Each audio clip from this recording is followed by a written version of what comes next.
Ito po si Joey Moose LX stroller. Ito naman po si Joey Juga car seat carrier. Brand new condition. Okay? So, meron pong manual si Joey Juga car seat carrier. Ayan. So, good for newborn up to 4 to 5 years old. Ayan.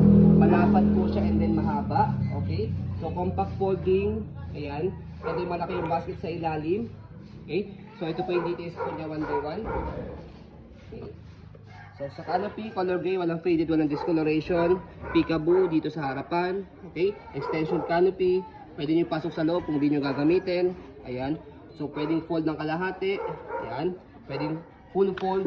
So ganyan po siya kapag ka naka-seating pad. Okay? Ang kinagandaan sa kanya is flatten yung seat niya. Okay? So 5 harness, safe na safe si baby. Wala po siyang putol. Presyo lang po yung gitna. Ayan. Okay? So, kompleto po sa pad. Ayan. So, kapag ka nakahiga sa likod, later on, papakita po namin. Ganyan siya. As you can see, malapad and then mahaba. Adjustable po itong leg rest. Ayan. So, pasensya na kayo sa aso ng kapitbahay, maingay.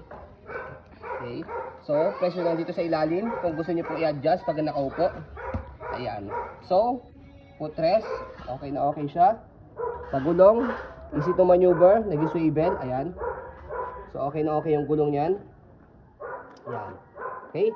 So, kung gusto nyo pong one way lang, itong color gray, angat nyo lang siya.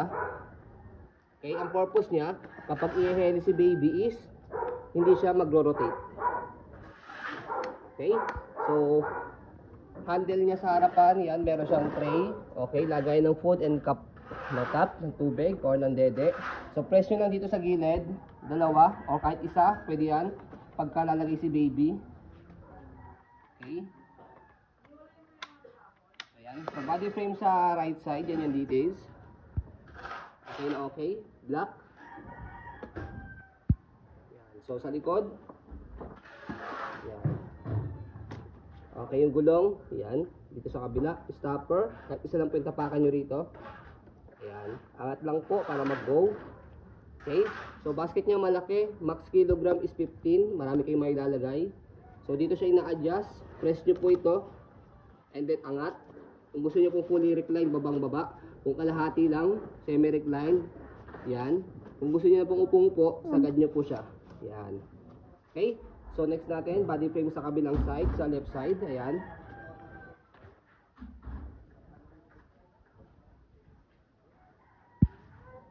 Okay, regarding naman po sa handle niya. Ayan, okay na okay din yung handle niya. Okay, nagandaan sa kanya is, meron din siyang cup holder dito, lagay ng cup, tubig, pagkain or cellphone para sa parents na nagtutulak. Okay? So kapag ipo-fold siya, okay? Make it sure na kailangan nakaupo ito. Tapos itong leg rest niya is nakababa. Ayan. So slide, press. Pag hindi nyo ni-slide po ito, nakalock siya.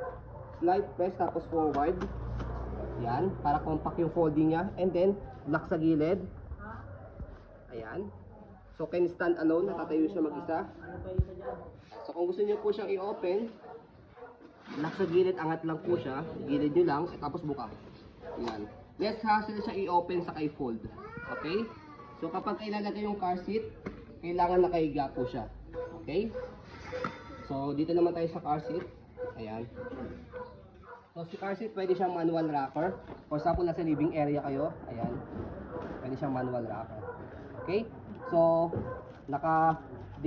nakalagay pa to yung manual niya. Okay, 5 harness. 3 harness. Safe na safe si baby, wala po yung putol. Okay, press nyo lang po yung kulay pula. Okay, so headrest. Okay, so kung gusto nyo i-adjust po ito as hand carry, okay, pwede nyo siyang ibaba. Press nyo po itong kulay gray. Ayan. Okay? So, kung i-adjust nyo naman po itong harness pad niya, okay? So, dito, press nyo rito sa daliri nyo rito. Press nyo yung metal, tapos atakin nyo lang ito.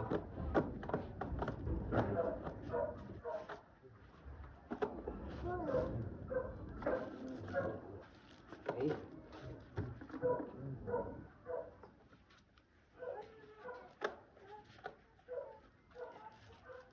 So kapag naman po ilulus po ninyo or itatype po ninyo, hatakin nyo lang siya.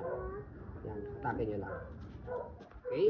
So basta pagka salusin po ng harness po niya, press nyo lang dito.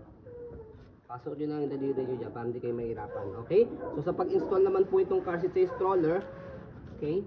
So press nyo lang po ito. And then shoot dapat dito. Dahil dito yung lock niya.